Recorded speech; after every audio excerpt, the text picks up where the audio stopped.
Vamos a hablar de la kinesiología, que es algo que a veces se oye mucho, pero no se entiende igual de bien. O lo que se entiende es un sucedáneo y un derivado de lo que se ha ido haciendo aquí, sobre todo en España. Y al menos para que a nivel cultural tengáis una idea de lo que supone la técnica y lo que estamos compartiendo y dando como formación. ¿Cuántos de aquí habéis oído algo hablar de kinesiología? ¿Muchos? Vale. ¿Quién no ha ido nunca, jamás, a hablar nada de kinesiología? Nada.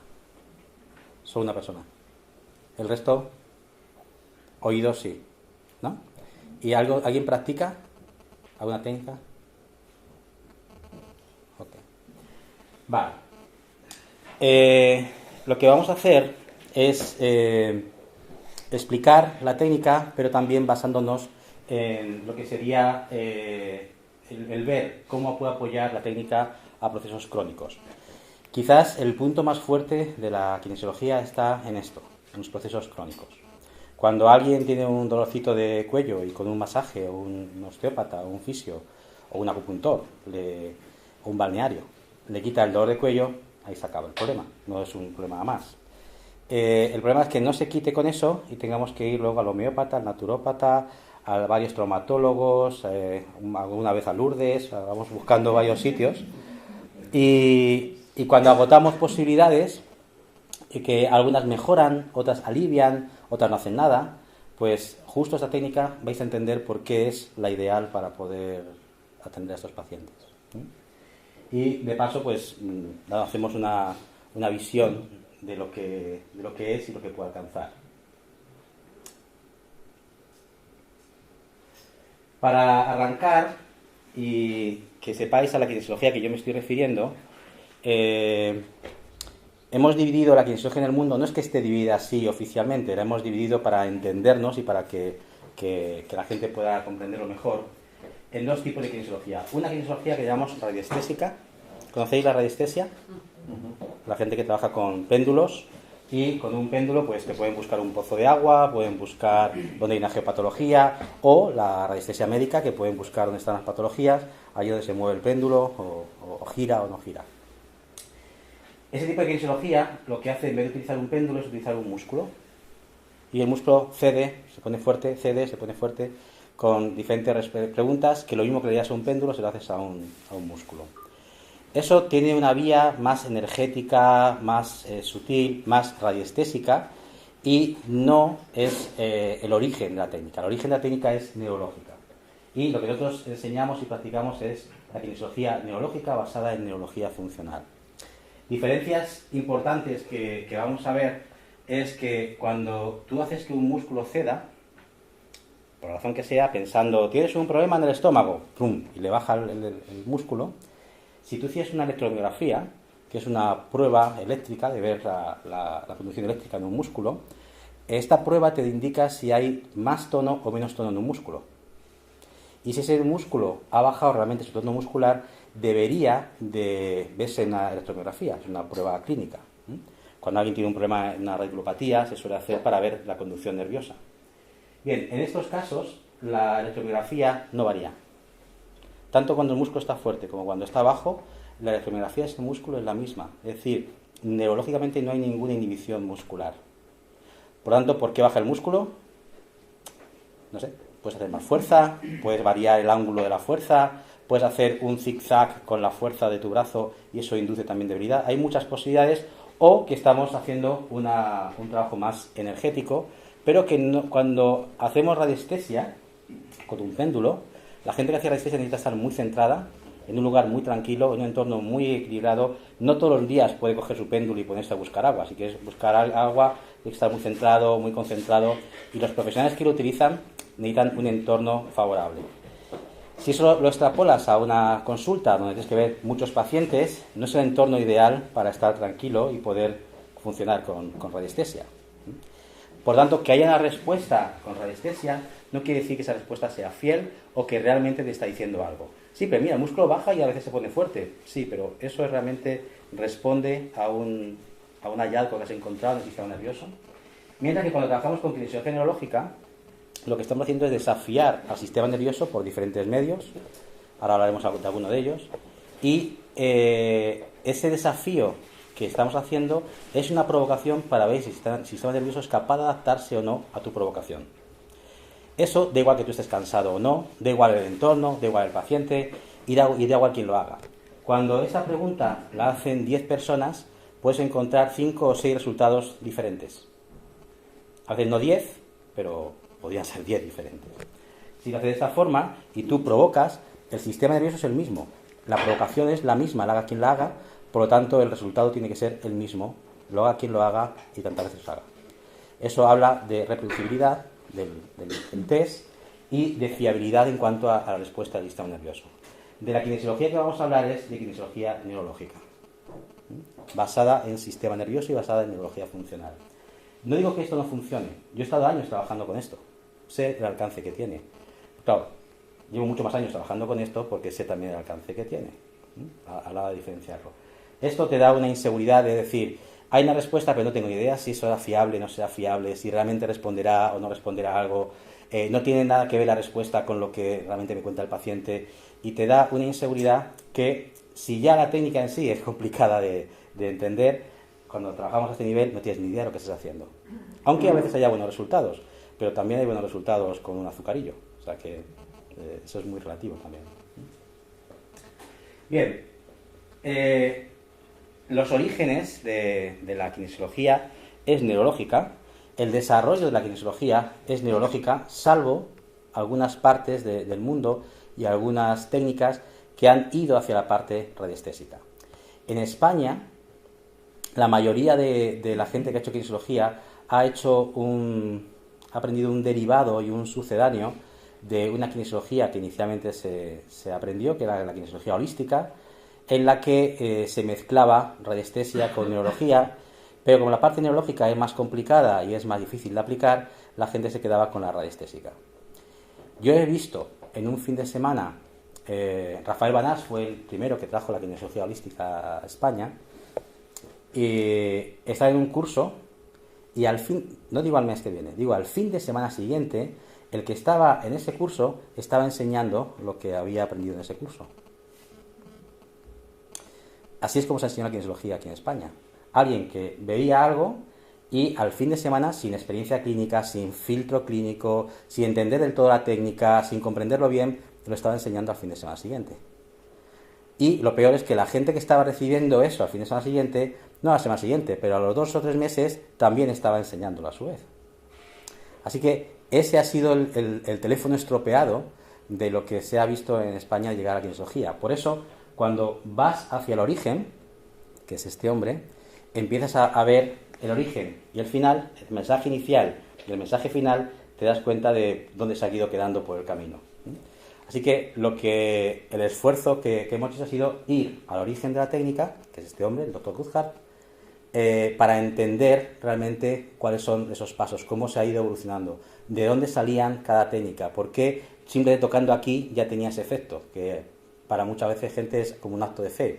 Pues no tiene por qué ser un acto de fe, hay razonamiento clínico, un razonamiento neurológico para poderlo entender. El Dr. Guthart en el año 64 desarrolló por casualidad una técnica que sin querer encontró cómo fortalecer músculos. Hubo toda una evolución en ese aspecto, pero la clave aquí está, y el punto de inflexión en la historia de la terapia en sí, es que hasta entonces, y bueno, hoy en día, pero hasta entonces, el paradigma para cualquier tipo de problema muscular era trabajar lo que está contraído, las contracciones musculares. Tienes un acortamiento, hay que soltarlo y hay que estirarlo. Y todavía eso nos resuena, ¿no? Tienes una contractura, tengo que estirar. Lo que él descubrió por casualidad y lo que desarrolló durante muchos años fue que encontró que la debilidad muscular es la clave para facilitar la recuperación. Es decir, cuando hay un músculo que está débil, habrá un músculo que esté facilitado o contraído.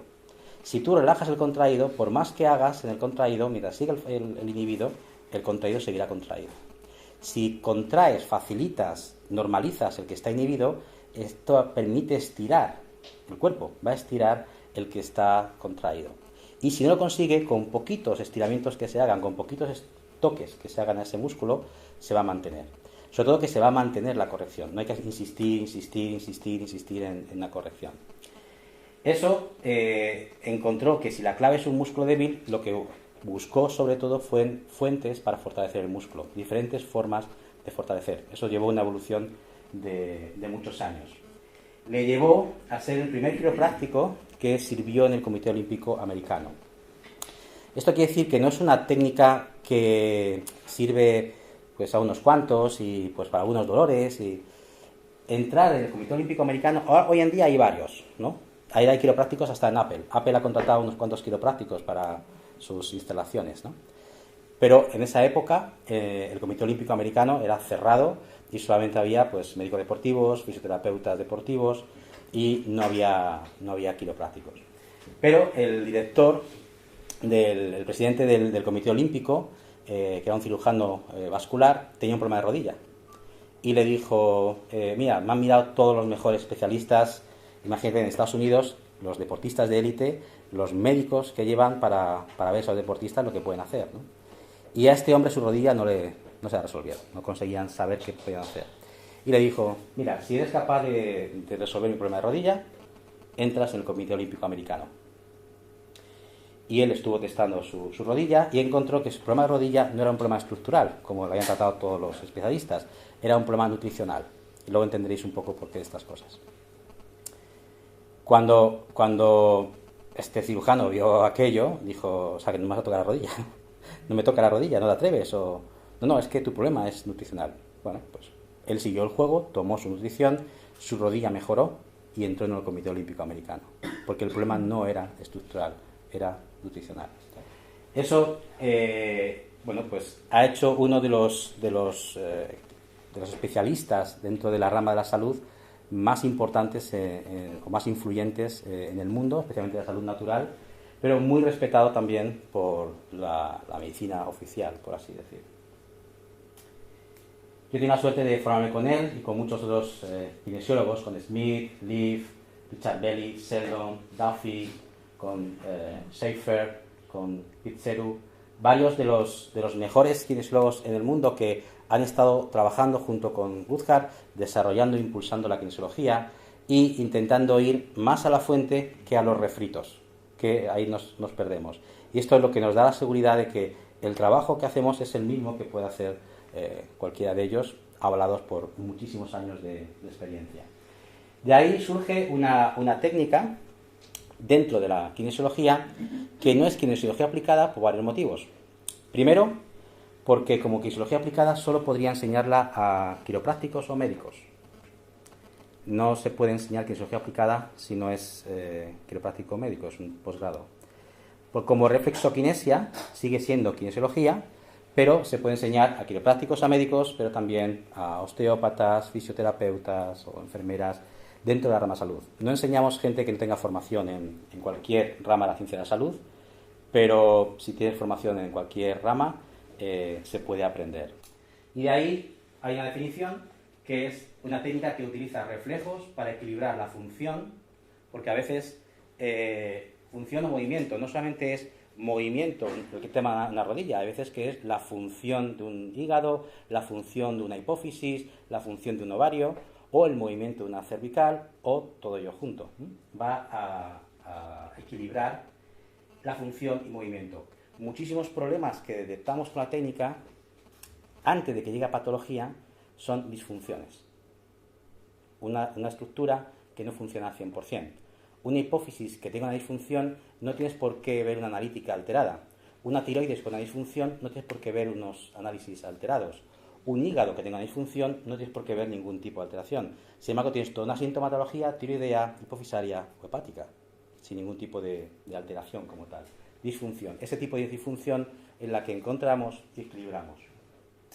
Puede ser una parte o la totalidad del cuerpo. Hay correcciones que son enfocadas a una parte, pero hay correcciones que cuando la aplicas en un punto es en la totalidad del cuerpo.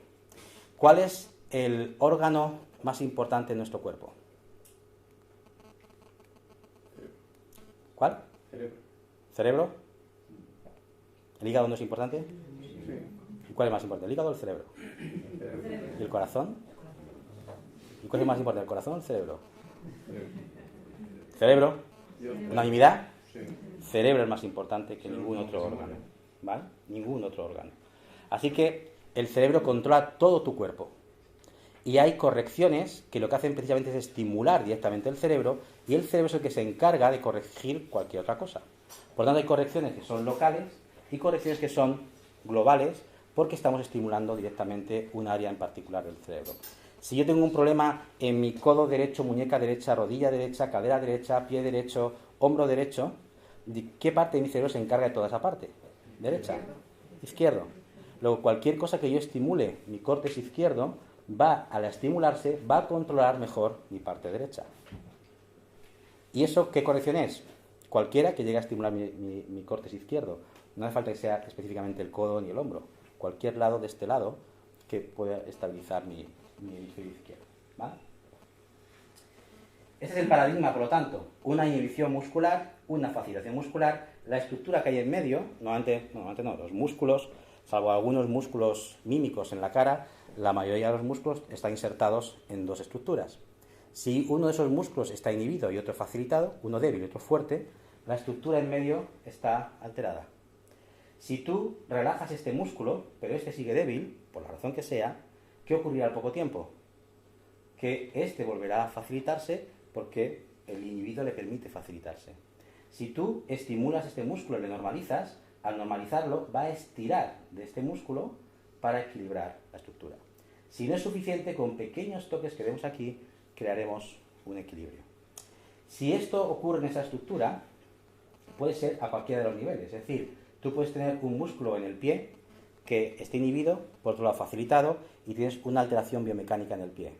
Por compensación, esa alteración biomecánica se compensa en la rodilla, por alteración en la cadera quedará una pierna más corta, también tu columna puede crear más escoliosis, un hombro más alto que otro, cervicales, cráneo, y al final pues tienes dolores de cráneo, cuello, dorsales, hombro, cadera, rodilla.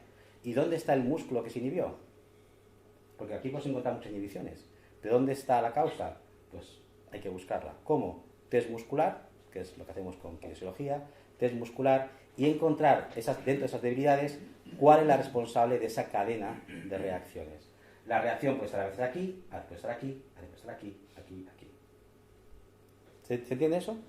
Por tanto, tú puedes tener un problema de cervicales y, por ejemplo, el doctor Sheldon en Tucson, en Arizona, es uno de los referentes. En Estados Unidos, cuando tú tienes un accidente de coche, por ejemplo, no vas al traumatólogo. Vas a un quiropráctico, tú seguro, pues le dices, quiero ir a un quiropráctico para resolver un problema de cuello, porque el traumatólogo o me manda un antiinflamatorio o me opera, pero entre medias prefiero que me hagan algo en mi cuello. Y hay muchos quiroprácticos que ven una parte de negocio en eso y pues te ajustan 20, 30 veces tu atlas, por ejemplo, tu primera cervical. Claro, la compañía de seguros se mosquea y dice, ¿seguro que hace falta tantos ajustes para mejorar un cuello? Y lo derivan a un segundo quiropráctico para que dé una segunda opinión y les diga a ver qué está pasando. Claro, el doctor Sheldon, muchos de esos pacientes lo que está viendo es que es una compensación. Tu problema de cuello se desplaza porque el problema realmente está en lumbares, no en el cuello. En esto que hiciste, muestra tus lumbares. Si tus lumbares están así, tu cuello intenta compensar así. Por más que yo corrija el cuello volverá así. ¿Dónde está el problema? Aquí. Cuando yo coloque esto, el cuello solo va a hacer esto. Con mínimas correcciones aquí, compensamos este problema. Por lo tanto, muchas veces, como dice Sheldon, la mayoría de los doctores el 80% de los doctores están corrigiendo compensaciones, no realmente lesiones primarias ni causas. Así que una de los fuertes es ese, como decíamos antes, un problema crónico de hombro. Pues si es local, lo habrán resuelto con masaje, con acupuntura, rehabilitación, ajustes quiroprácticos, osteopáticos, un poco de sol, lo que sea. Si es local, es fácil resolverlo. Ahora, cuando no es local, o cuando es local pero no estructural, ahí se empieza a complicar, porque ahí así viene la peregrinación. ¿Qué descubrió este hombre? Sobre todo, no solamente que había el paradigma de encontrar el músculo débil, sino que ese músculo débil a su vez está asociado a un órgano. Por varias investigaciones se llegó a la conclusión Y a nivel neurológico ahora sabemos que a nivel medular, tanto los receptores de músculos, sobre todo a nivel de tono de vientre muscular, como el órgano, están conectados a nivel del asta posterior de la médula. ¿Qué quiere decir eso? Que no puede ocurrir nada en un órgano que no ocurra en un músculo. Y en un músculo, en un órgano. Luego el músculo se convierte en un indicador. El tono muscular, porque esto es tono, no fuerza. No es la fuerza muscular, porque si no sería mucho más complicado. Pero el tono, que es otra forma de testar, se testa no como una prueba funcional, sino como un test kinesiológico diferente, nos está diciendo el estado de un músculo, pero muchas veces también nos está hablando del estado de un órgano. Y a estas estructuras, tanto al músculo como al órgano, podemos ayudar o trabajar a partir de ciertos receptores que podemos encontrar pues, en órgano, en piel, en cráneo, en diferentes lugares. Luego, esto abre otro mundo de posibilidades, y es que si hay una relación músculo-órgano, podemos evaluar también disfunciones de esos órganos. Algo que muchas veces la gente habla en kinesiología es que es una técnica de diagnóstico. Primero, no puede ser la técnica de diagnóstico porque solo puede diagnosticar un médico. Luego, no puede ser una técnica de diagnóstico. Aunque fueras médico, tampoco te serviría para hacer diagnóstico. Te sirve para hacer una evaluación de lo que realmente quiere el sistema nervioso que trabajes.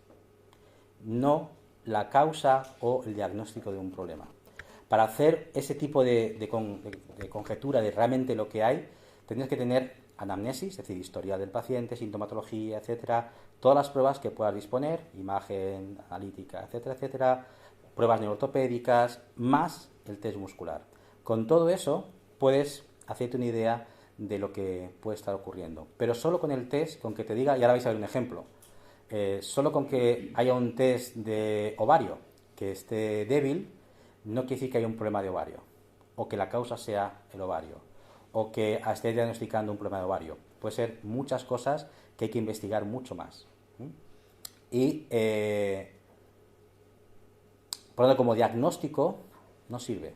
Sin embargo, si yo desafío al sistema nervioso haciendo algo que él no es capaz de soportarlo y se inhibe, se estresa con ello, es decir, crea debilidades musculares, lo que sí puedo encontrar es algo que aportándoselo a ese sistema nervioso sea capaz de adaptarse a mi provocación.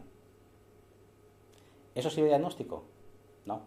Lo que sirve es que sé que es tal cosa, una vitamina, un estímulo, un movimiento, lo que sea, me está ayudando al sistema nervioso a compensar la provocación que yo le hago. Esa es la clave. ¿Vale? Porque si... ¿cómo definiríais salud? Los que sabéis, no hace falta que lo digáis, pero los que... ¿Cómo definiríais salud? ¿Queréis tener salud? ¿Conservar la salud? ¿Os importa la salud de vuestros familiares, amigos? ¿Sí? ¿Vuestros pacientes? ¿Sí? ¿Qué es salud? ¿Silencio es salud? No. ¿Qué es salud? ¿Qué es? ¿Cómo definís como salud? Tú tienes un paciente o tú vas a tu médico y dices, quiero tener más salud. No, lo que normalmente vas a decir a tu médico es, estoy malito, me duele aquí, sufro, dolor, enfermedad. No vas a un médico diciendo, quiero tener más salud. Normalmente no es así. Pero sí es lo que queremos, ¿no? Lo que queremos es salir de la enfermedad para alcanzar salud o aumentar salud. ¿Pero qué es salud? Si no sabes lo que es, ¿cómo vas a conseguirlo? ¿Qué es salud? ¿Nadie define salud? Sí. ¿Sí? No queremos idealistas. Vale. Vale. ¿Qué dice la OMS sobre la salud? La definición de la OMS.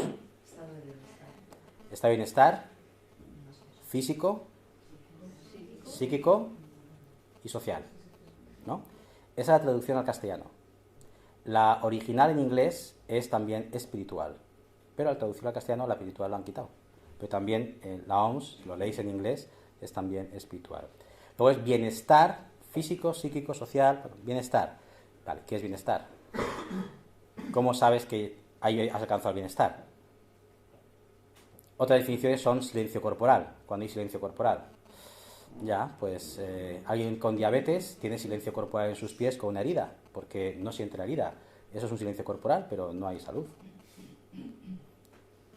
Nosotros definimos la salud algo muy simple, que es la correcta capacidad de adaptación del organismo. Esa es la correcta capacidad de adaptación.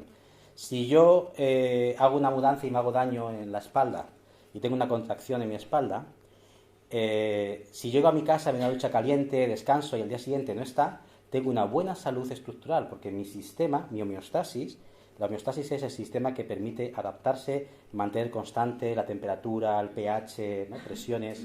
Esa homeostasis ha hecho que esa contracción ha soltado sustancias para que se libere y me ha quitado una contractura. Me he adaptado correctamente ante esta provocación que yo le he hecho a mi cuerpo. Tengo una correcta salud estructural. Si yo como algo que está en mal estado y enseguida mi cuerpo lo quiere eliminar y lo arroja y al día siguiente ya estoy bien, ¿qué quiere decir? Tengo una buena capacidad de adaptación digestiva, química, porque mi cuerpo se ha adaptado ante esto y lo ha sabido manejar o anular. Si yo tengo un problema emocional, un duelo, una ruptura, algo es emocional, ¿no? Y me impacta, me hace llorar, me afecta, pero en poco tiempo me remonto y me normalizo, tengo una buena salud emocional, me he podido adaptar emocionalmente a este shock. Ahora, si me engancho en mi dolor y un día y otro ya no salgo de ahí, mi cuerpo no es capaz de adaptarse, acabo de perder salud, me tienen que ayudar a que mi cuerpo pueda adaptarse. Si tengo una situación emocional que no puedo sobrellevar, tengo que adaptarme mejor y me tienen que ayudar para que mi sistema se pueda adaptar mejor. ¿Sí? Si he comido algo o tengo un déficit en algo, tengo que ayudar a mi cuerpo que se pueda adaptar mejor.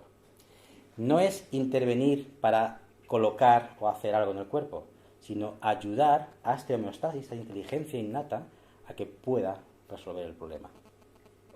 Si te haces un corte en la mano, tú estás 24 horas, ciérrate, venga, cierra, por favor, cierra. Venga, bonito, cierra. ¿Haces eso? ¿O te olvidas de él? ¿Quién cierra eso? Y si es muy profundo el corte y pones unos puntos, ¿los puntos te cierran la herida? ¿Son los puntos los que te han curado? ¿Qué han hecho los puntos? Facilitar que tu propio sistema le sea más fácil adaptarse y corregirte esto. Luego los puntos es una ayuda a tu sistema para que pueda resolverlo. Si tu cuerpo puede resolverlo, tu cuerpo puede adaptarse, y esos son los recursos que nosotros buscamos para darle, se puede resolver. Si tu cuerpo no tiene los recursos, incluso aunque se los des, no sabe cómo manejarlos, tienes que utilizar un fármaco, tienes que utilizar cirugía. No hay otra. Para eso está la cirugía y para eso están los fármacos. Si yo tengo un dolor en el hombro, no quiero ir a un traumatólogo a que me opere a ver qué pasa ahí.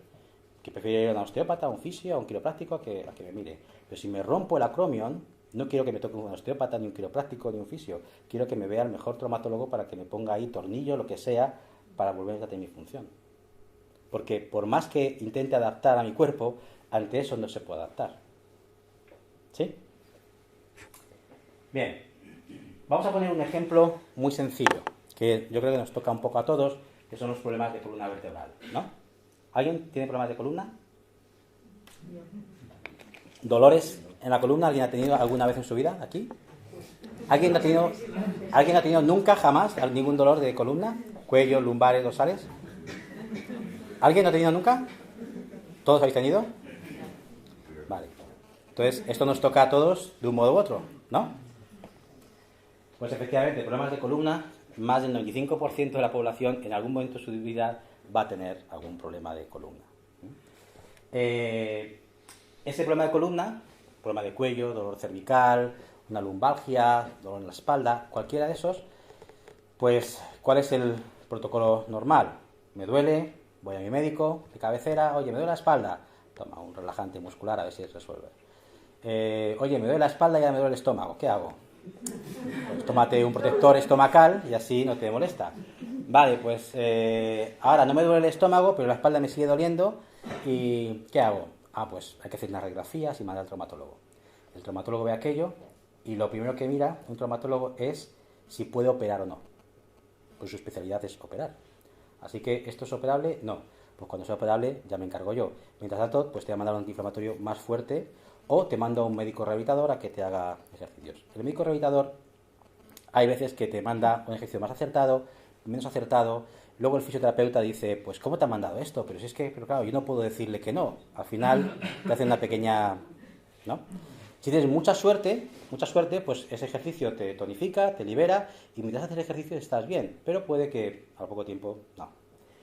Por lo tanto, te vas a buscar, me han dicho que hay un masajista muy bueno aquí en la esquina, a ver si me da unos masajes y me resuelve. Vas al masajista, te empieza a dar masajes, te relajas, se te queda la babilla por aquí en la camilla, de placer, y llegas a tu casa y dices, no, me han dejado muy bien, y con un olor, huele fenomenal. Y al día siguiente dices, pues la cosa es que yo estoy creo que igual o peor, porque a veces, ¿no?, te meten ahí. Así que esto de los masajes a lo mejor no es lo mío. Así que me pongo a... Pues me han dicho que hay un osteópata, me han dicho que hay un quiropráctico, me han dicho que hay... Y empiezas a buscar. La mayoría de los profesionales que vayas con un dolor cervical, ¿qué te van a mirar? El cuello. Te va a estirar, te va a tocar, mi técnica es mejor, yo sí que manipulo bien, porque yo lo hago desde aquí, no desde aquí, yo lo hago con rotación, yo sin rotación, pero cuello, al final, ¿no? Si tu problema fuera realmente ese de cuello, pues las primeras veces se hubiera resuelto. Si no se resuelve es porque debe haber algo más que eso. Así que cuando alguien con problema de espalda viene a nosotros con kinesiología, ese problema vertebral lo contemplamos de varias formas. Primero, hay que saber el nivel vertebral que el sistema nervioso no es capaz de resolver. Tú puedes desafiar la columna de diferentes formas y esa provocación, si aumenta el estrés en la columna, crea una inhibición temporal de los músculos. ¿Eso qué ocurre? Pues que a partir de ahí yo puedo saber qué nivel es el que el sistema nervioso no es capaz de adaptar. Ya, pero si tú palpas aquí y sabes explorar, resulta que efectivamente el cuello tiene un bloqueo aquí que es claramente visible. Aquí no mueve, aquí sí mueve, esto hay que movilizarlo. Sin embargo, cuando tú le provocas al sistema nervioso, te dice, no, pues yo esto podría hacerlo. ¿Y por qué no lo haces? Porque hay otras cosas que me están ocupando mi energía. Si tú tienes un ejército, tiene 10 frentes abiertos, ¿es más fuerte o más débil? Más débil. Si de repente vienen aliados y te quitan 5 frentes y te quedas con 5, más fuerte, ¿no? Luego yo puedo tener un frente abierto en el cuello, puedo tener un frente abierto en el corazón, puedo tener un frente abierto en el ovario, un frente abierto en la rodilla y un frente abierto en el cráneo. Varios frentes abiertos. Que hemos dicho que mi cuerpo, mi salud, intenta adaptar, intenta compensar. Pero como son varios, mi capacidad de adaptación cede. Si además mi capacidad de adaptación la tengo hipotecada porque vivo bajo estrés, y bajo estrés todo mi sistema de adaptación está implicado. Porque justo estrés es la capacidad de adaptarme a aquello que se me solicita.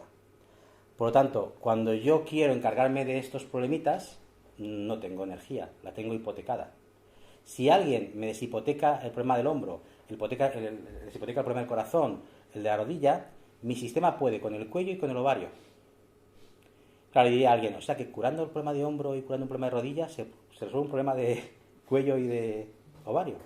No, no hay una linealidad en eso. Lo que sí hay es que has aumentado los recursos, has deshipotecado recursos para que tu cuerpo pueda resolver otras cosas. ¿Se entiende eso? Si tú tienes, en dinero se entiende muy bien, cuando tú tienes un montón de gastos, el dinero se va, no te da tiempo a ahorrar. Si de repente dices, oye, ya hemos dejado de pagar el coche, hemos dejado de pagar ya la universidad de los niños, hemos dejado de pagar la casa, ¿qué ocurre con tu ahorro? Aumenta tu capacidad de disponibilidad económica para enfrentar otros gastos. En plenos gastos, como te venga un gasto extra, te hunde.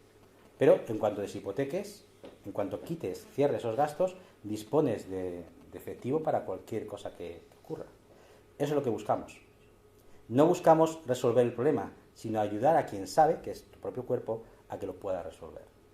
En ese caso, un problema de espalda, que es algo muy básico, como ejemplos de estos tenemos cientos, o sea, podemos hablar de cientos, pero he traído eso, el más común, porque a todos nos afecta, ¿vale? Un problema de espalda, primero localizar dónde está el nivel vertebral, el punto importante, el punto donde realmente el cuerpo no puede resolver. Si yo me doy un martillazo aquí, ¡pum!, me doy un martillazo.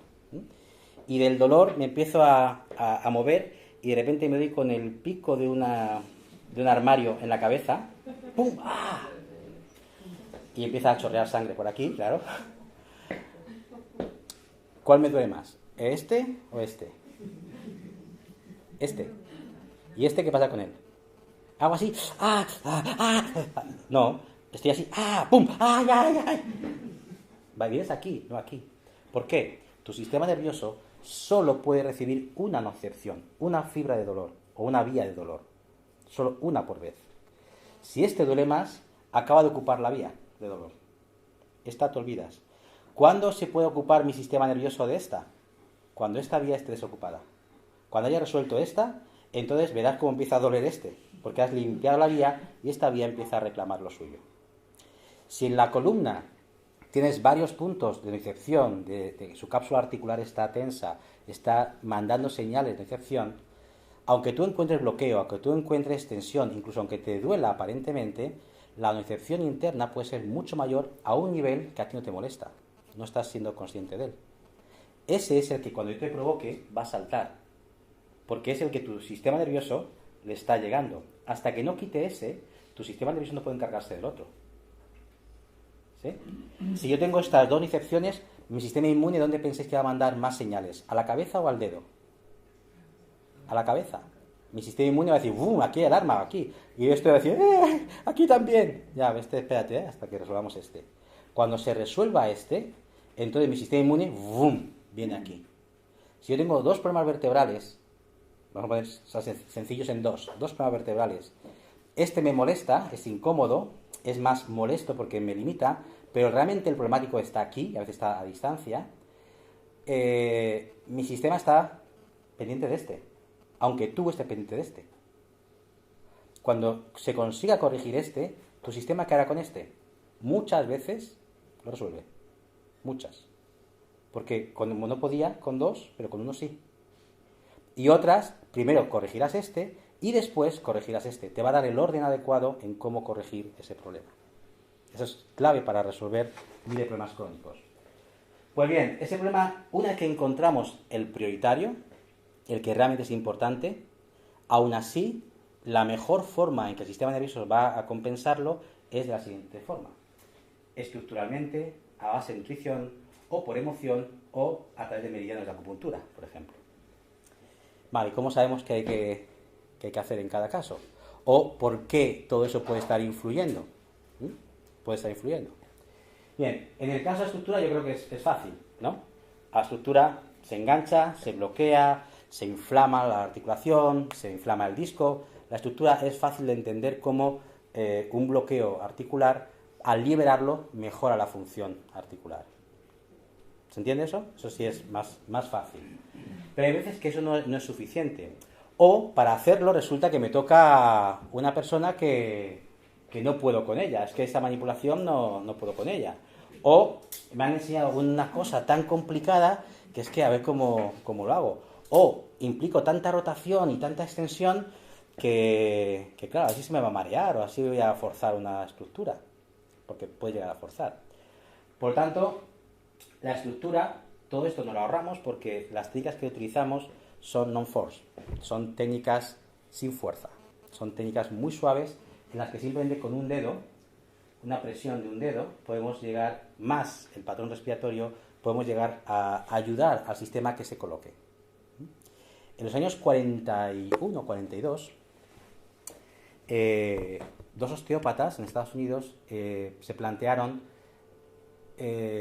quiero saber si cuando yo toco una columna, una espalda, eso que noto bajo mis dedos como tensión, como más contracción, se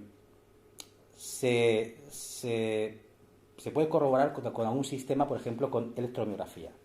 Electromiografía, año 41.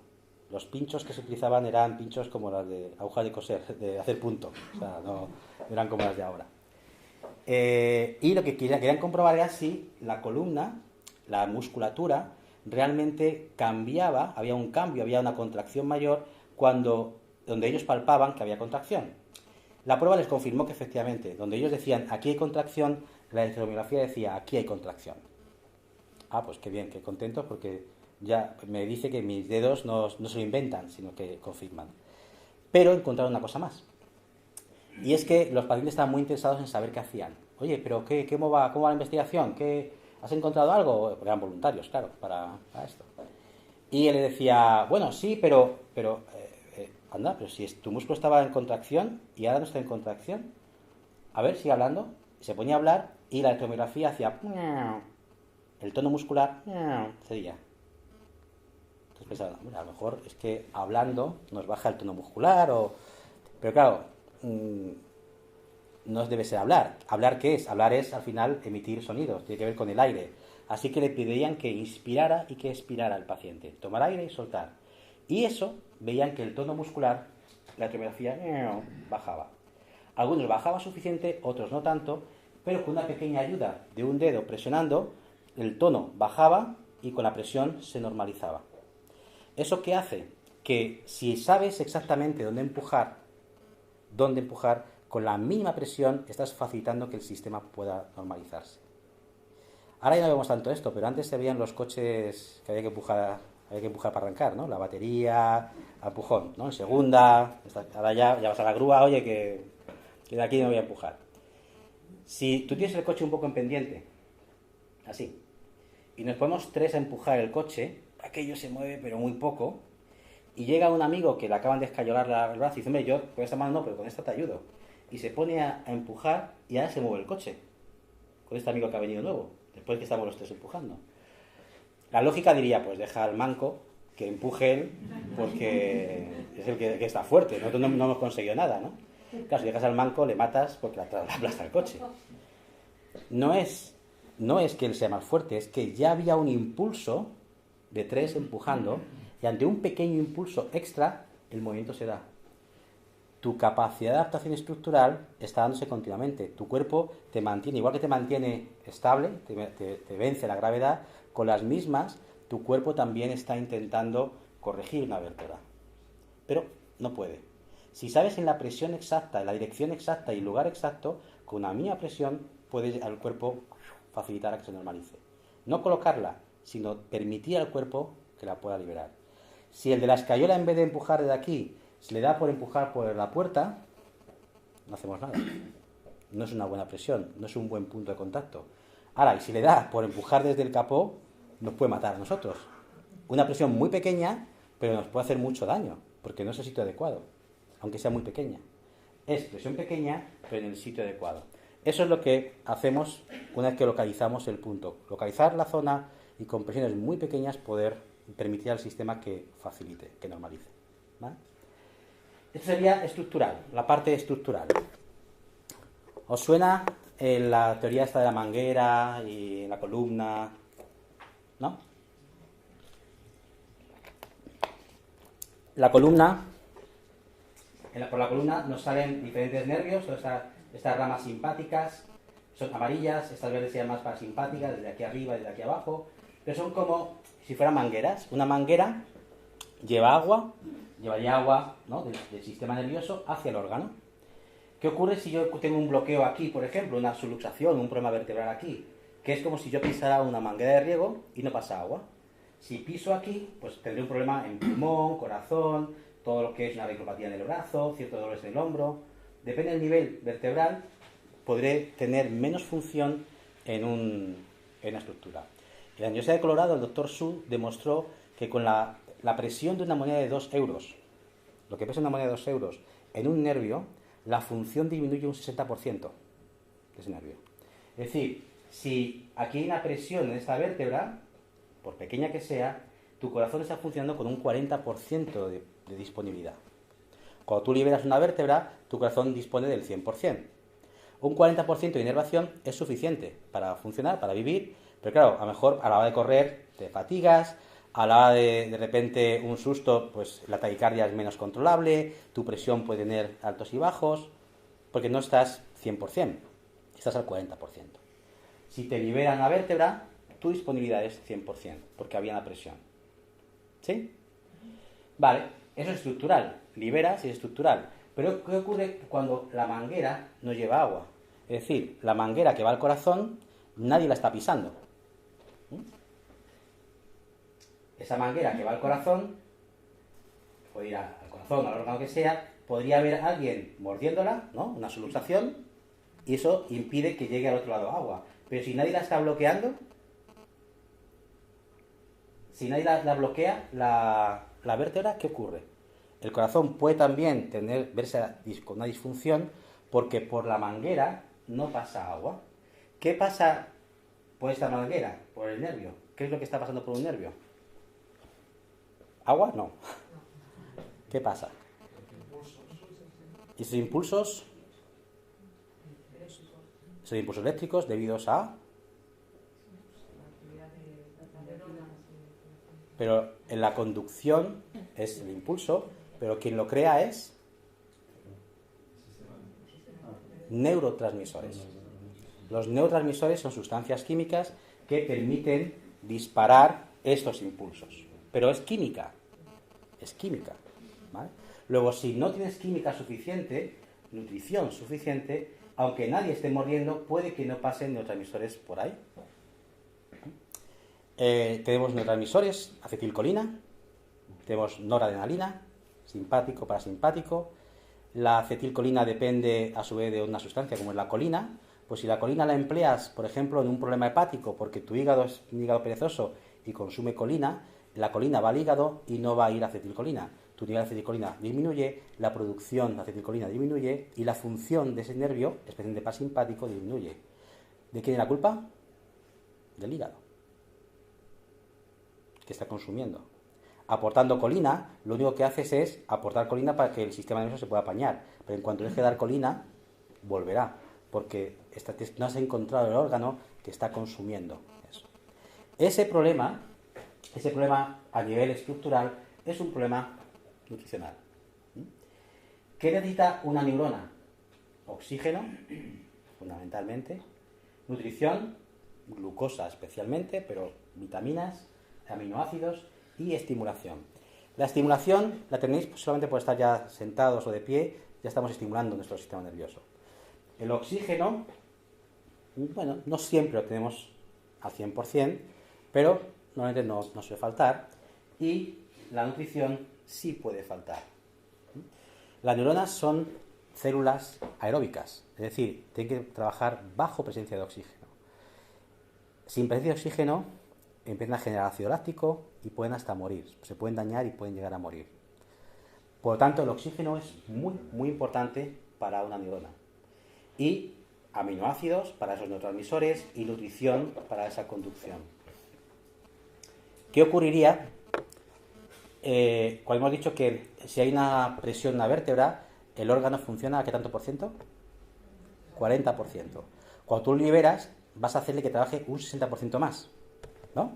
Cuando trabaje un 60% más, necesitará un 60% más de oxígeno, de nutrición y de estimulación. ¿Sí? ¿Y si no la tiene?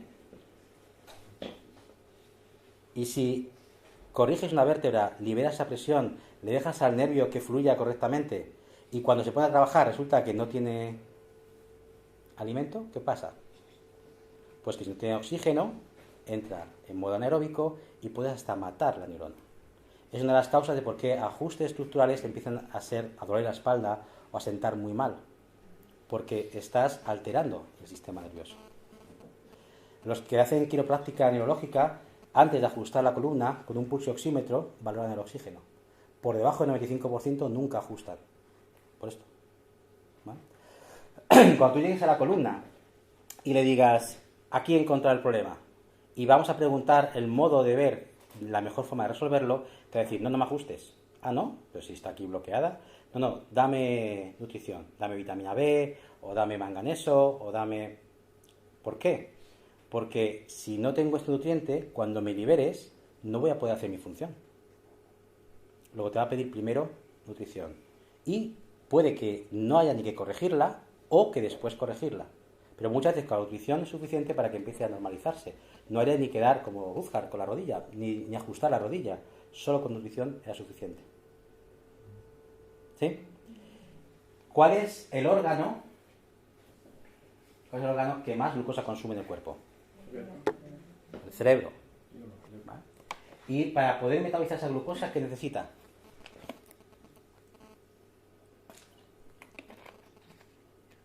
¿Qué necesita para metabolizar?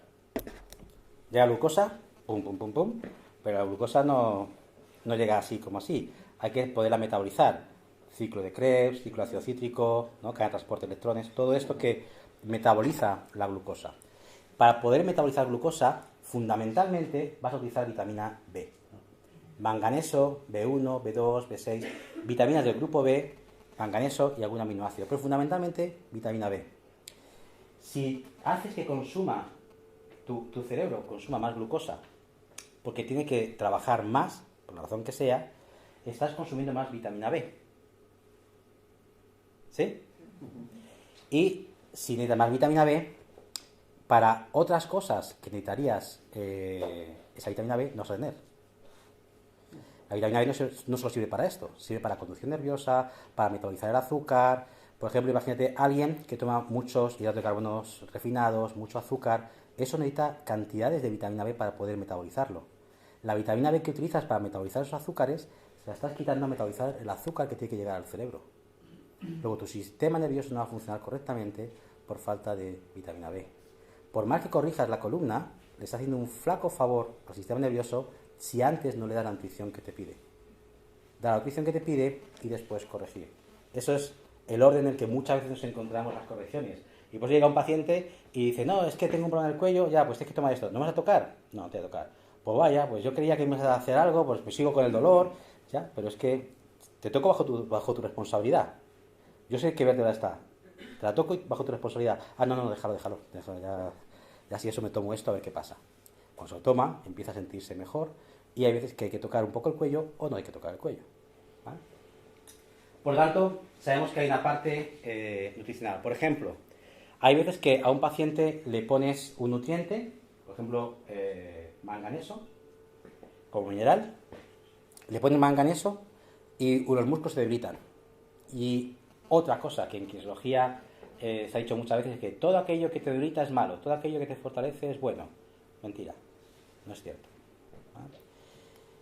Te puede debilitar el manganeso y no es que tengas alergia al manganeso, que podrías también tenerla, pero es raro. Lo que ocurre es que cuando tu cuerpo tiene un poquito más de manganeso o cuando te falta magnesio, el manganeso desplaza el magnesio. Si tú le pones manganeso y te debilita, es que tienes poco magnesio. Y si pongo más manganeso, se desplaza el magnesio. Luego, que el manganeso te debilite un músculo, te está diciendo que falta magnesio, no que sea un problema el manganeso. Y así con todas las interrelaciones que tenemos a nivel nutricional.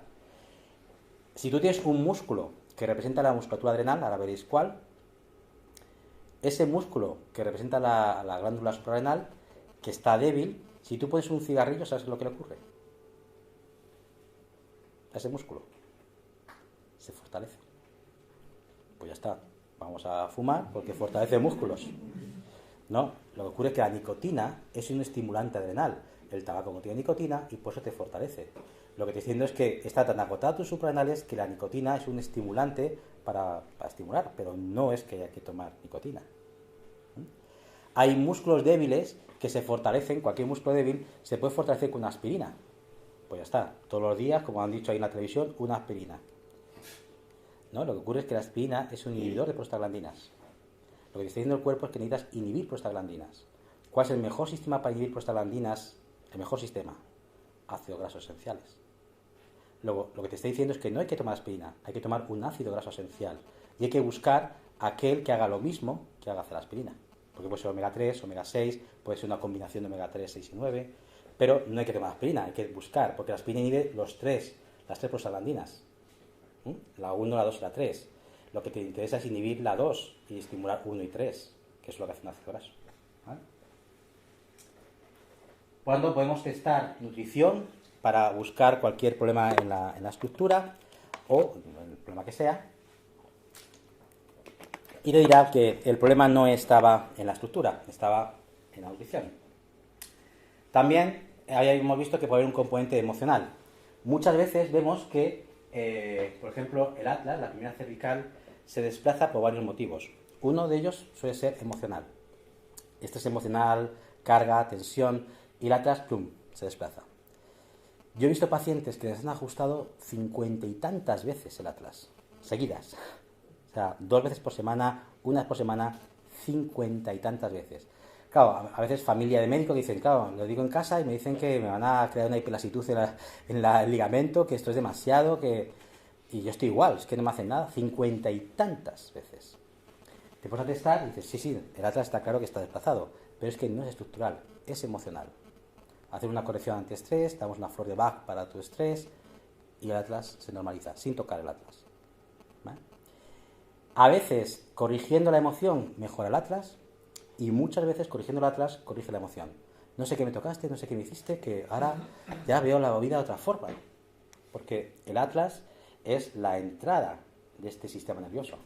El foramen magnum en el cráneo, en el occipital, y el atlas debajo. Si el atlas tiene un mínimo desplazamiento, si hemos dicho que hay un 60% de reducción en un nervio, imagínate un 60% de reducción en la fuente. Son billones de células que pasan por aquí, a todo el cuerpo. Es decir, el 60% de reducción es en todo el sistema, por estar aquí bloqueado. Y esa clave puede ser mecánica o puede ser nutricional. ¿Vale? Otra de las fuentes que también influyen mucho en la primera cervical son alergias. Gente que le corriges el atlas, tiene mareos, le corriges el atlas, le quita el mareo, se pone a comer trigo y otra vez empieza a sentir como mareo. La alergia alimentaria puede devolver también un problema de atlas. Ahí es más difícil. Igual que corregir atlas sí puede corregir emoción, corregir atlas es más difícil que corrija alergias. A veces lo hace, pero eso ya es más complicado. En el caso de lumbares, sabéis que la biomecánica estudia pues cómo la fuerza de los tejidos, la resistencia, elasticidad. La mayoría de la biomecánica en el cuerpo humano está hecha in vitro, en cadáver. Tú coges un tendón de Aquiles, le coges con un pondiómetro y empiezas a tirar ahí, a hacer presión, y mira, pues con tanto newton de fuerza se deforma, aquí rompe, ¡pap! Y rompes el tendón de Aquiles de un cadáver. ¿Quién se hace voluntario para que comprueben la deformación del ligamento? ¿No? Se hace en cadáver para comprobar. Claro, nos sirve, pero no es lo mismo la elasticidad, el tono, la inervación que hay en un ser vivo que en un cadáver, ¿no? De las pocas pruebas en biomecánica que se ha hecho en vivo es a nivel lumbar. Se han cogido estructuras similares, se han cogido individuos con la misma constitución, parecida, sexo, edad, estructura física, y se han hecho mediciones a nivel de disco lumbar, del disco lumbar, la cantidad de presión que hace falta para empezar a deformar el disco lumbar.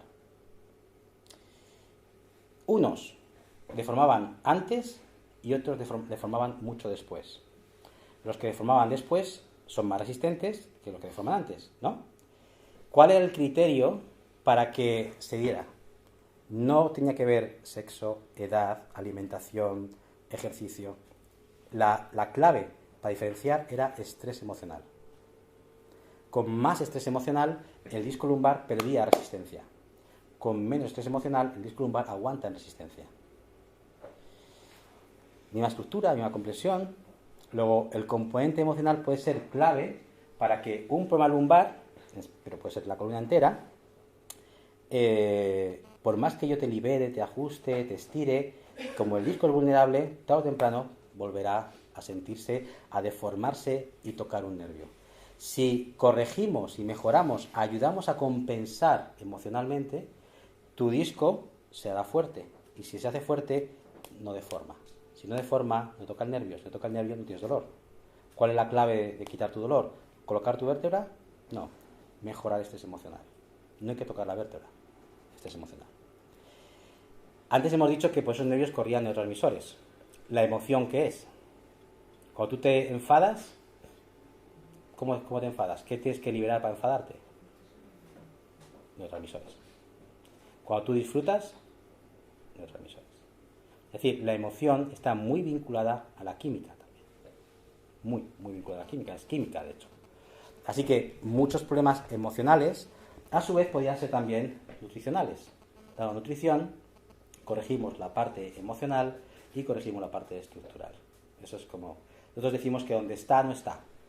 Y que cualquier cosa puede corregir cualquier cosa, porque justo por esto, ¿no? Y lo último que veíamos era la acupuntura, ¿no? Cómo la acupuntura o los sistemas de meridianos en general pueden ayudar a una vértebra. Pues puede que la vértebra no tenga ningún problema de estrés emocional, puede que sí estés ajustada, pero no quiere que la toques mucho, porque aunque la corrijas volverá. A nivel nutricional y de estímulo está bien, pero hay un sistema eléctrico en nuestro cuerpo, que son meridianos de acupuntura. Son sistemas eléctricos hoy en día medibles, se pueden valorar, hay aparatos que te pueden decir exactamente dónde están estos puntos, y que sabemos, por ejemplo, que en la columna, toda la columna, hay un meridiano, que se llama meridiano de vejiga, que recorre toda la columna, y cada punto, a nivel vertebral, tiene que ver con un meridiano de acupuntura. ¿Qué ocurre? Que si yo tengo un problema lumbar en L4, L5, y tengo ahí una lumbalgia, una ciática, y mi meridiano intestino grueso está alterado, su energía está alterada, por más que yo corrija esa vértebra, ese nivel estará estresado siempre. Necesito nivelar el sistema de meridianos para liberar esto. Hasta que no niveles el meridiano de acupuntura, L4, L5 no se va a nivelar, si es lo que le está creando. Y al revés, hay muchos problemas de este meridiano que un acupuntor, por más que pinche punto de tonificación, punto de regulación, los low para pasar aquí y allá, no va a conseguir liberarlo hasta que alguien no libere esa vértebra. Libera la vértebra y mejora la función de ese meridiano, los dos conectados. Fijaros con esto que al final tenemos varias posibilidades de estirar este músculo, de fortalecer este músculo. Estructuralmente, creando la presión en una dirección adecuada, dándole nutrición específica, apoyando emocionalmente o creando más equilibrio energético.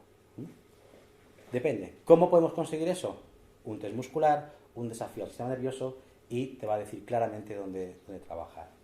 Y eso te va a empezar a decir si el problema de su cuello realmente viene del pie, o el problema del pie viene del cuello, o el problema del cuello y de la pelvis viene de la columna, o la columna viene de la pelvis, o dónde está la prioridad, es decir, dónde hay que trabajar primero, cuál es el orden en que aquello se resolvió, cuál es lo que primero que necesitan que resuelvas y luego él se encarga. Eso es algo clave para encontrar. Porque tenemos diferentes posibilidades de fortalección musculodebil. Tenemos reflejos en el cuerpo, en el cráneo, ajustes craneales, ajustes estructurales, técnicas de estrés, acupuntura, nutrición. Tenemos diferentes posibilidades para fortalecer el músculo, saber exactamente qué lo fortalece. No es ir probando, pues voy a probar con esta y se fortalece. No es tan empírico, es mucho más riguroso. Y si hacemos basado en neurología funcional, todo el mundo que provoque eso tiene que encontrar lo mismo. Todos. El doctor Smith demostró hace ya muchos años, en el caso, por ejemplo, de alergias alimentarias, cómo cogiendo varios alimentos con sospecha de alergia alimentaria, testó a varios pacientes, apuntaron a que eran alérgicos, y acto seguido se sacó una muestra de sangre y se mandó a un laboratorio independiente a comprobar. La correlación que había entre el test muscular y el sistema, el análisis de sangre, era del 97% a favor del análisis, pero esto es muy relativo, da igual que sea a favor del análisis del músculo. 97% de correlación, es decir, de conclusión idéntica, el test muscular con análisis de sangre para una alergia alimentaria. Esto hay que hacerlo, esos estudios lo hacen con kinesiólogos con un mínimo de 5 años de experiencia, que ya tienen el tono suficiente, tienen entrenamiento suficiente, porque antiguamente cualquiera se animaba a hacer una experiencia así, salida de la universidad, y claro, tenía el impulso, pero no tenía la experiencia, y no era lo mismo, salían cosas muy caóticas. Pero con 5 años es donde sí se ve que la homogeneidad es perfecta. Bien, os decía antes con el ejemplo de un músculo. El estrés adrenal tiene que ver con adrenales, el sartorio es un músculo que tiene que ver con adrenales. Si este músculo se debilita, fijaros que mantiene estable la pelvis y mantiene estable la rodilla. Luego, mucha gente con problemas de pelvis, lumbares, rodilla, puede que no sea un problema de pelvis o rodilla, sino de este músculo o de glándula suprarrenal. Puedes tener dolores en la pierna o puedes tener dolores en la pelvis o en rodilla. Lo que tienes que hacer es fortalecer la suprarrenal, es decir, darle nutrición suficiente, estimular adrenal, reponer adrenal, no estimular adrenal, que eso lo hace un café, y subes igual bajas. Hay que reponer, darle materia prima para que pueda organizarse y tener recursos, y en cuanto se organice y se normalice la adrenal, el músculo se normaliza, la pelvis se normaliza, rodillas se normaliza. No das ajuste, no colocas nada, das nutrición. ¿Sí? ¿Pregunta hasta aquí? Porque voy a dar la descarga final y esto va a ser ya... ¿Pregunta hasta aquí? ¿Vamos bien? ¿Sí? Habíamos dicho que hora y media y así os da tiempo a... Voy a tardar menos de 10 minutos en ver esto. Este es un caso típico que solemos poner. Una de las cosas que vemos en el tercer año de formación es el sistema endocrino. ¿Cómo puede valorar todo el sistema endocrino? Alguien que tenga un problema adrenal, es raro que tenga un problema adrenal solamente, porque el sistema endocrino está íntimamente interrelacionado. Suprarrenal, tiroides, hipófisis, páncreas, timo, todo está interrelacionado. Por lo tanto, si quieres hacer un buen trabajo adrenal, tienes que contemplar el sistema endocrino. Si quieres mejorar un problema de ovarios o un problema ginecológico, tienes que resolver todo el sistema endocrino. Si quieres trabajar un problema de sistema inmune o de timo o tiroides, tienes que trabajar todo el sistema inmune, todo el sistema endocrino. Más, lo que vais a ver ahora, también estructuras como son hígado, intestino, etcétera, etcétera. Un caso simple, porque podría ser exceso, puede ser carencia, puede ser exceso de progesterona, falta de progesterona, o puede ser un exceso de TSA, lo que sea, cualquier tipo de alteración. Pero vamos a poner algo que es relativamente común encontrar, que es exceso de estrógenos. ¿Por qué puede haber un exceso de estrógenos?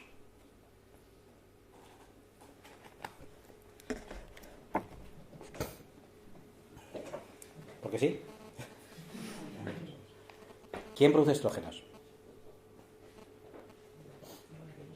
Los ovarios, ¿no? Luego, si tienes una sobreproducción a nivel de ovarios, puede ser la causa de que estés estimulando y aumentando tus estrógenos. Nosotros tenemos un test para ovarios.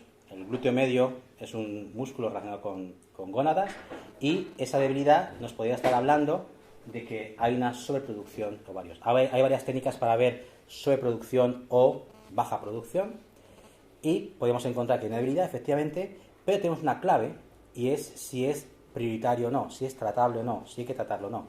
Y puede que sí esté implicado, pero que no sea tratable. ¿Vale? Pues sí me está diciendo hay un exceso de estrógenos, pero esa no es la clave. El problema no hay que tratarlo de momento. ¿Qué más cosas pueden crear este problema de exceso de estrógenos?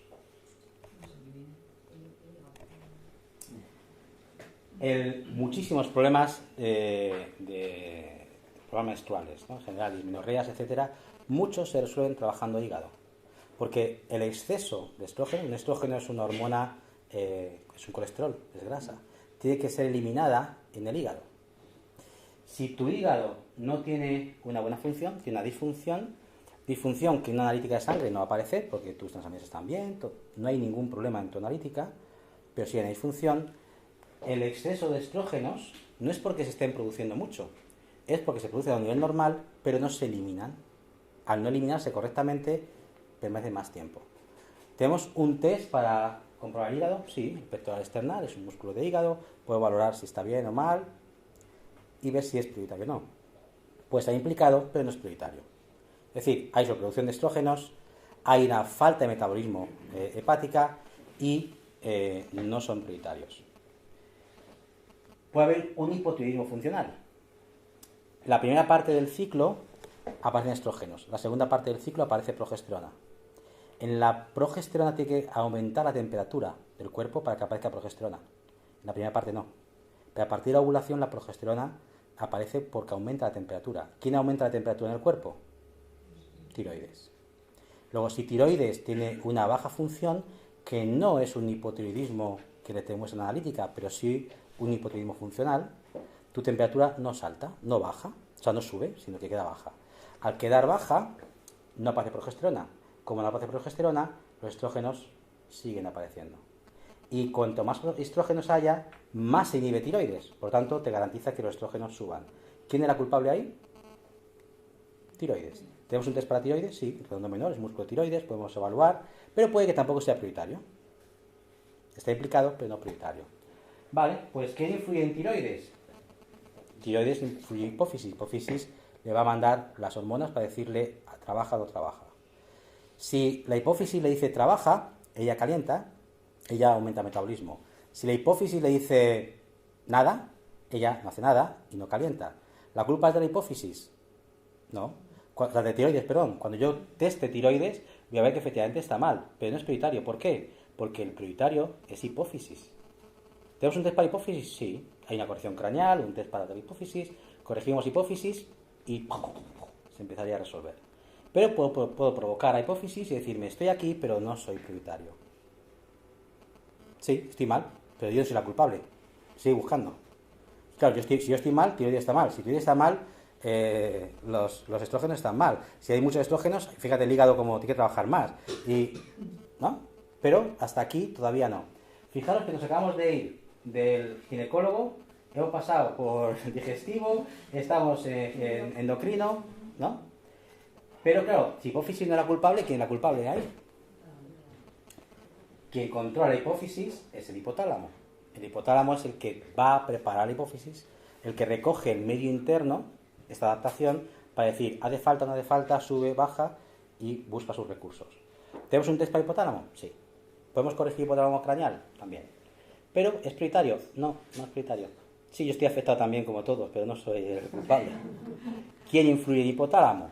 El hipotálamo es el nexo entre el sistema endocrino y el sistema nervioso autónomo. Por lo tanto, tú posees un sistema simpático o parasimpático alterado, eso altera el hipotálamo, Luego acabamos de pasar ya de especialidad, ¿no? Estamos en otra especialidad, sistema nervioso ya no es endocrino ni ginecológico. Sistema simpático puede ser estrés, puede ser un bloqueo de una de esas vértebras que bloquean el 60%, un problema sistema autónomo, puede ser un problema craneal, parasimpático viene del cráneo o del sacro, un problema de sacro que influye en el parasimpático, o una alteración en columna que influye en el simpático, o simplemente estrés. Vale, pero es que a lo mejor tampoco está influyendo, sino que efectivamente tiroides está mal, pero porque hay una relación con suprarrenales. Cuando tiroides quiere activar el metabolismo, se lo insinúa, se lo manda a las suprarrenales, quien realmente trabaja suprarrenales. Si yo le digo a un compañero, oye, déjame, le repito 20 veces, déjame, ¿vas a insistir diciéndole déjame o te callas? Te callas. Luego cuando tiroides le dice a suprarrenal, oye, trabaja, y no le hace caso, llega un momento en que se calla tiroides. ¿Pero por qué se calla tiroides? ¿Porque está mal? No, porque no le está haciendo caso suprarrenal. Luego la causa no es ni hipófisis ni tiroides, es suprarrenal. ¿Tenemos un test para suprarrenal? Sí, sartorio, mira, tenemos un test para sartorio y tenemos forma de fortalecerlo y ver cómo trabaja el suprarrenal. Pero puede que efectivamente el suprarrenal también esté implicado ahí, pero no es prioritario. Así que puede que ese hígado, que estaba intoxicado o que estaba con más disfunción, puede que sea el intestino el que le esté mandando más toxicidad. Por lo que comes, por las toxinas, le estás mandando toxicidad a tu hígado. Luego el hígado, claro que no puede metabolizar, pero por culpa del intestino. No puede metabolizar, son los estrógenos, inhibe tiroides, pero es intestino el culpable. ¿Tenemos un test para intestino? Sí. Intestino grueso, tensor fasciolata, intestino delgado, cuádriceps, podemos testarlo. Y efectivamente, estoy implicado también, sí, toxicidad, pero no es por donde hay que empezar. Sigue buscando. Puede ser que la dieta sea la que está alterando el intestino. El intestino, claro, no tiene por qué estar intoxicado, pero puede haber una alergia, puede haber un nutriente que inflama, algo que esté afectando por dieta al intestino. Tenemos que testar alergias y alimentos para ver qué está afectando. ¿Podemos testar alergias y alimentos? Mira, con 97% de correlación. Puede que sea el hígado el que esté afectando hígado. Dieta con grasas, parcialmente hidrogenadas, con medicamentos, lo que sea que esté afectando al hígado, y el hígado pues no va a poder metabolizar. Tenemos que buscar el alimento o ayudar al hígado para que pueda metabolizar mejor.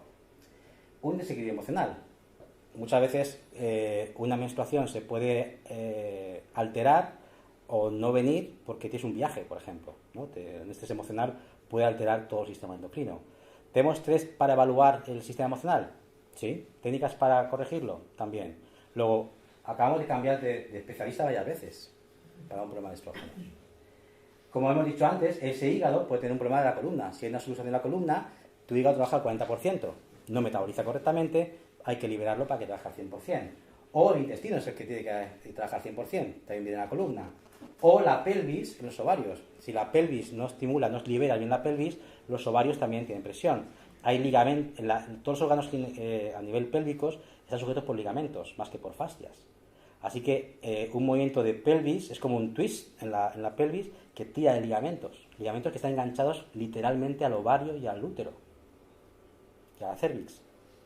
¿Qué quiere decir? Que un movimiento de torsión pélvica te está alterando también esta función ovárica. Una liberación pélvica te puede mejorar esta reproducción.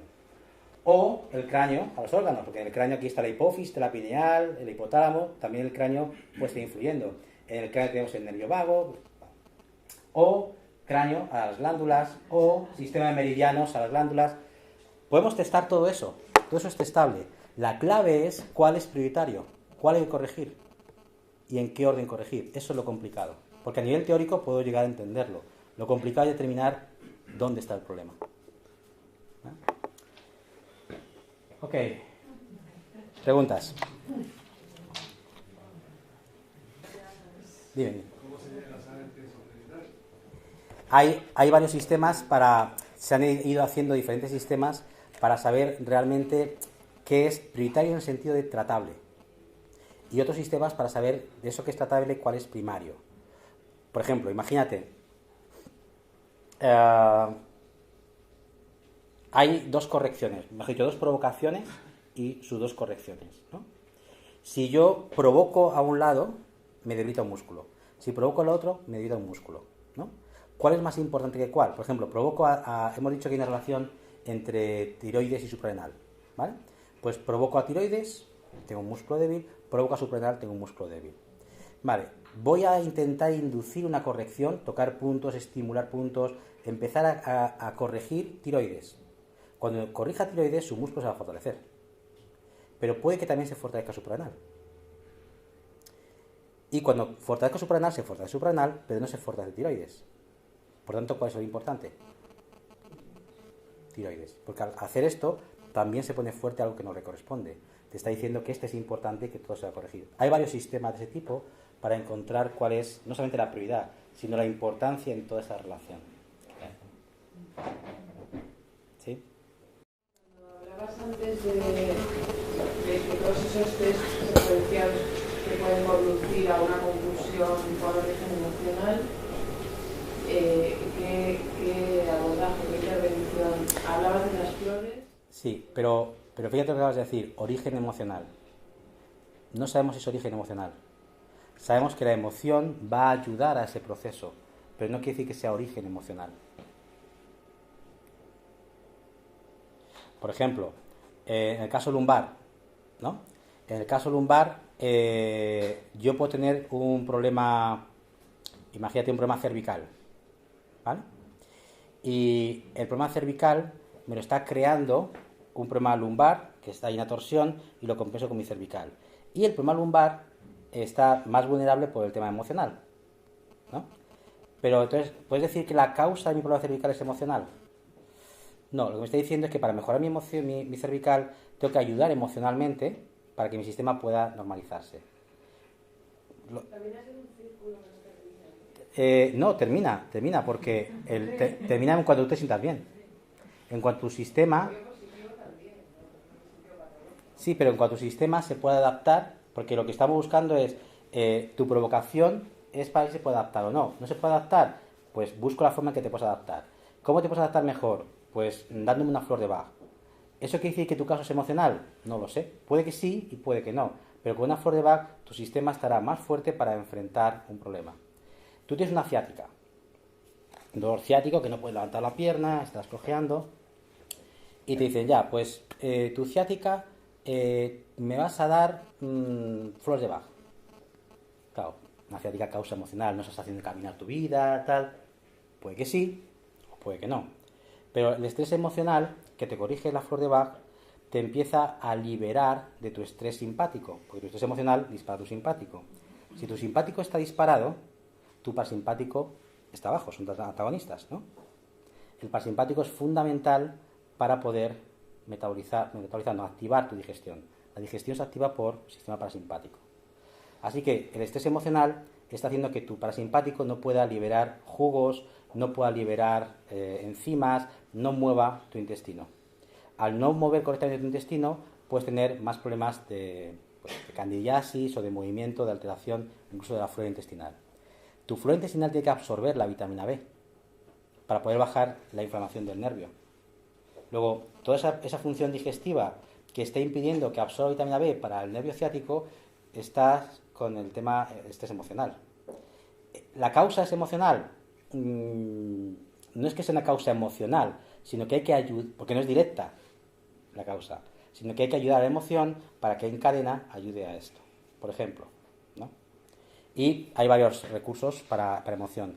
Antes, de hecho, hay escuelas en kinesiología que trabajan muchas técnicas emocionales, pero se ha visto dos cosas a la luz de la neurología funcional. Una, nutrición con aminoácidos y vitaminas bien manejados es la base para crear neurotransmisores para la emoción.